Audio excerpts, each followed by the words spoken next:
کیا وجہ ہے کہ نصیحت ہم پر اثر نہیں کرتی؟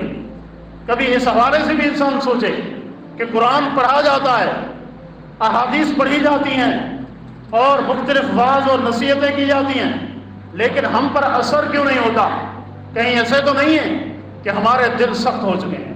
دل کبھی سخت بھی ہو جاتا ہے، اور کسی نے کہا کہ دل اگر سخت ہو جائے تو پھر اس دل کو وعظ اور نصیحت کوئی فائدہ نہیں دیتے۔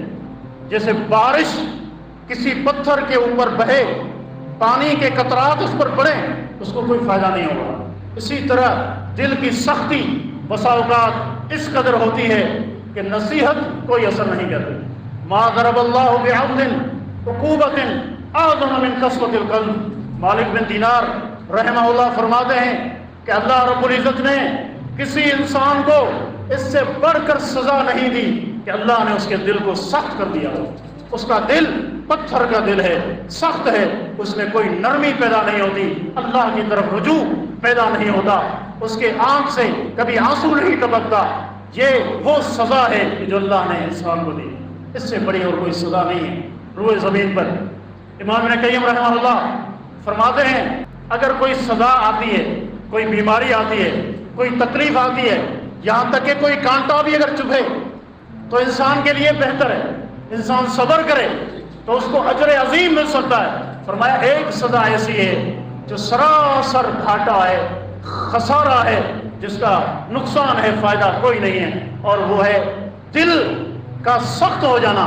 یہ سزا اگر کسی کو ملتی ہے کہ یہ بدترین سزا ہے، اور اس سے بڑھ کر کوئی دنیا میں سزا نہیں۔ رسول اکرم صلی اللہ علیہ وسلم ایک مرتبہ اپنے صحابی عبداللہ ابن مسعود رضی اللہ عنہ سے کہتے ہیں کہ اقرأ علی القرآن، اے عبداللہ مجھے قرآن پڑھ کے سناؤ۔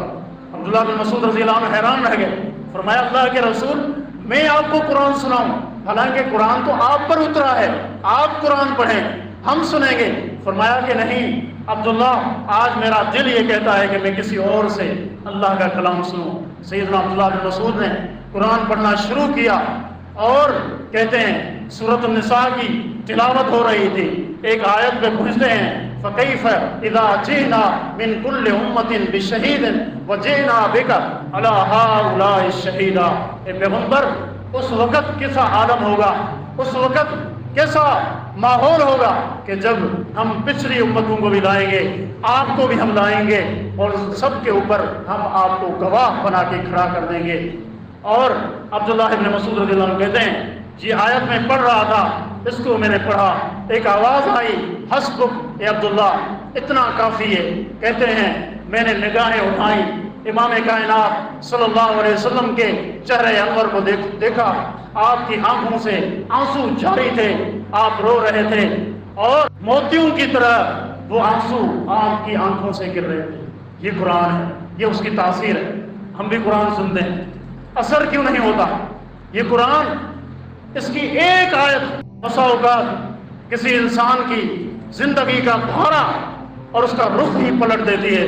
فضیل بن عیاض جو ایک بہت بڑے محدث، عالم، زاہد بن کے ابھرے، وہ کیا تھے؟ ان کا ماضی کیا تھا؟ ایک ڈکیت تھے، لوگ ان سے ڈرتے تھے۔ ایک دن کسی برے ارادے سے ایک گھر کی دیوار پہ چڑھے تو وہاں سنا کوئی رات کی تاریکی میں مصلی پہ کھڑا ہے، رب کا قرآن اس کی زبان پر ہے، ایک آیت زبان سے نکلتی ہے، الم یعن للذین آمنوا ان تخشع قلوبہم لذکر اللہ۔ کیا اہل ایمان کے لیے ابھی تک وہ وقت نہیں آیا کہ وہ اللہ کے ذکر کے لیے نرم پڑ جائیں، اور یہ قدم جو گناہ کی طرف بڑھ رہے تھے، جب یہ الفاظ سنے وہی رک گئے، وہی جم گئے، آگے نہیں بڑھے۔ ایک لفظ زبان سے نکلتا ہے، بلا قد آن یا رب، اے میرے رب اب وہ گھڑی آ چکی ہے۔ فوراً وہیں سے آئے، واپس جا رہے ہیں۔ سیر اعلام النبلاء میں امام ذہبی رحمہ اللہ ذکر کرتے ہیں کہ ایک قافلہ رات کے وقت کہیں بیٹھا ہے، آپس میں بات کر رہے ہیں، کوئی کہہ رہے ہیں کہ ہمیں چلنا چاہیے، ہمیں رکنا نہیں چاہیے، رات کو سفر کرنا چاہیے کیونکہ ہماری منزل بڑی دور ہے۔ کوئی دوسرا یہ کہتا ہے کہ نہیں ابھی اس وقت نہیں، صبح ہونے دو، کیونکہ ابھی اگر تم جاؤ گے تو فضیل تمہیں لوٹ لے گا۔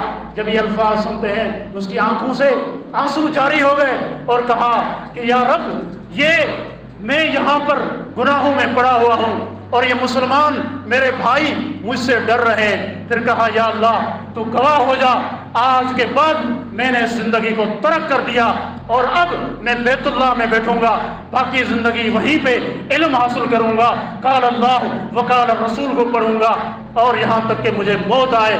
کہ اللہ نے بھی کیا مقام دیا، ان کی توبہ سچی تھی۔ آج فضیل بن عیاض کو ہم جانتے ہیں ایک محدث کے طور پر، ایک فقیہ کے طور پر، ایک زاہد اور راہب کے طور پر، جو اس امت کا عظیم انسان گزرا۔ ان کے اقوال پڑھیں، دل میں بڑی نرمی، بڑی رقت پیدا ہوتی ہے۔